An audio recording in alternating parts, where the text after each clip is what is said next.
Mabe, Berimba Kareba. Semoga Anda selalu dalam keadaan sehat dan tetap bersemangat. Saatnya Anda menyimak berita Sulawesi Tengah bersama saya Angil Risma. Sejumlah berita menarik telah kami siapkan untuk Anda. Berikut 3 berita utama hari ini.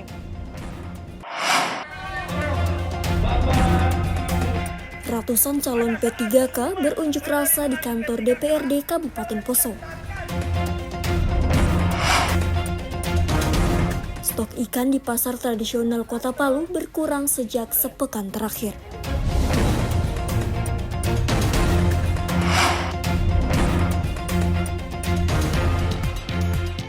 Harga cabai anjlok di pasar tradisional Kota Palu.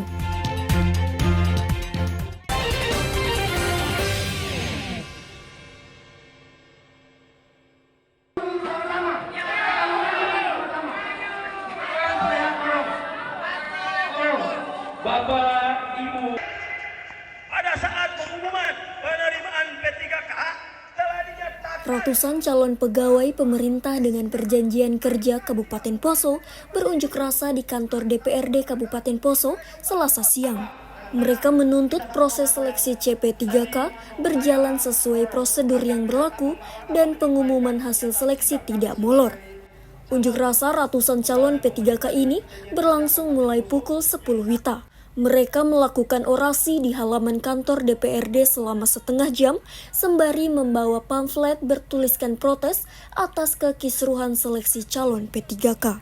Massa menuding pemicu masalah tersebut karena dualisme kepemimpinan pada Badan Kepegawaian dan Pengembangan Sumber Daya Manusia Kabupaten Poso. Usai berorasi secara bergantian, massa kemudian masuk ke dalam kantor DPRD dan menemui pimpinan wakil rakyat tersebut. Mereka menyampaikan sejumlah tuntutan dan menyerahkan surat pernyataan sikap. Surat tersebut diterima Wakil Ketua DPRD Kabupaten Poso, Sesi Mapea, dan berjanji akan menindaklanjuti tuntutan para pengunjuk rasa tersebut. Massa akan dipertemukan dengan pelaksana tugas Bupati Poso dan Kepala BKPSDM.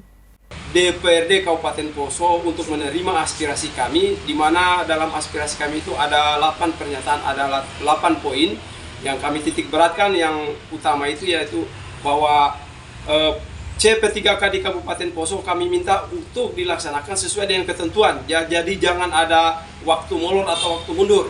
Karena ketentuan pemerintah tanggal 30 sampai tanggal 31 itu pengumuman. 30 Oktober sampai tanggal 1 November itu pengumuman. Jadi jika hal ini terjadi kemunduran atau molor pengumuman berarti ada masalah di sana. Yang masalahnya ini yang terjadi di Poso saat ini ada dualisme kepemimpinan di BKPSDM. Nasib kami yang sudah kami perjuangkan selama ini jelas ambiarlah harapan kami. Karena itu kami minta kepada anggota Dewan Kabupaten Poso yang terhormat supaya aspirasi kami ini dibawa.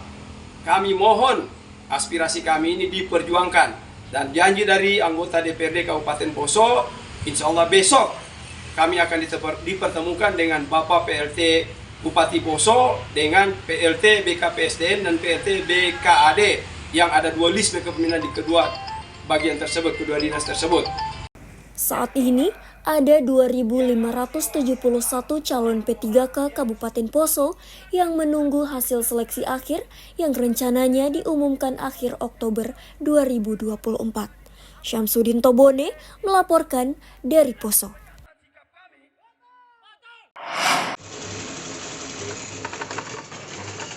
Peran lembaga kursus dan pelatihan sebagai bagian dari pendidikan non-formal di Kota Palu ikut berkontribusi dalam mengurangi angka pengangguran.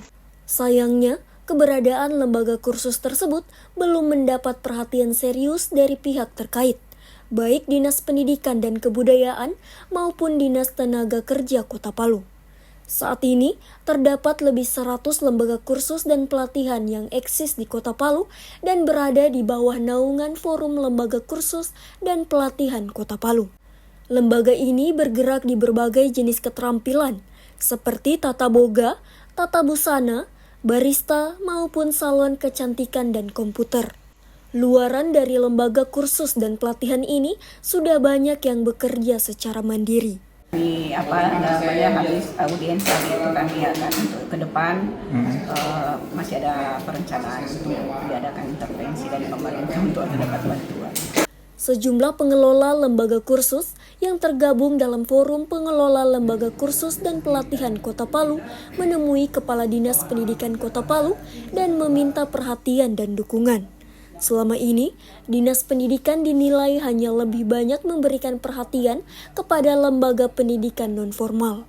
Banyak ide-ide, banyak masukan-masukan bagaimana kerjasama kolaboratif antara Dinas Pendidikan dan Kebudayaan Kota Palu bersama Forum PLKP sebagai suatu sinergitas yang harus kita bangun, di mana pendidikan formal dan pendidikan non formal yang menjadi tanggung jawab kita betul-betul terrealisasi, bukan hanya sebatas konsep saja, tetapi bagaimana intervensi kita, kerjasama kita, sinergitas kita, baik masalah sarana prasarana maupun masalah anggaran. Dan tentunya intervensi yang kita lakukan adalah bagaimana peningkatan SDM, peningkatan kapasitas. Nah, itulah yang kita kembangkan kerjasama dengan Dinas Pendidikan Kebudayaan Kota Palu dan forum ini. Menanggapi keluhan pengelola lembaga kursus tersebut, Dinas Pendidikan dan Kebudayaan Kota Palu pun langsung merespon dan berjanji memberikan dukungan pengembangan kualitas lembaga maupun sumber daya pengelola. Syamsuddin Tobone melaporkan dari Palu.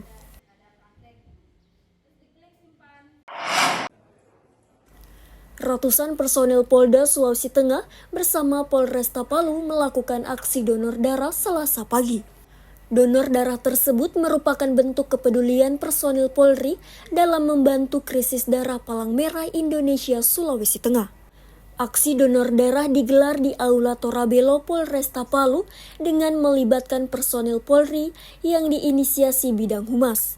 Kegiatan ini dirangkai hari ulang tahun ke-73 Humas Polri dan serentak digelar di seluruh Indonesia.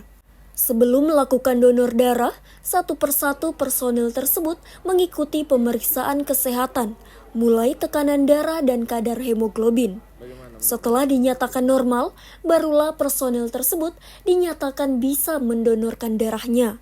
Bahwasanya Polda Sulawesi Tengah menggelar donor darah serentak dalam rangka memperingati hari ulang tahun ke-73 Humas Polri.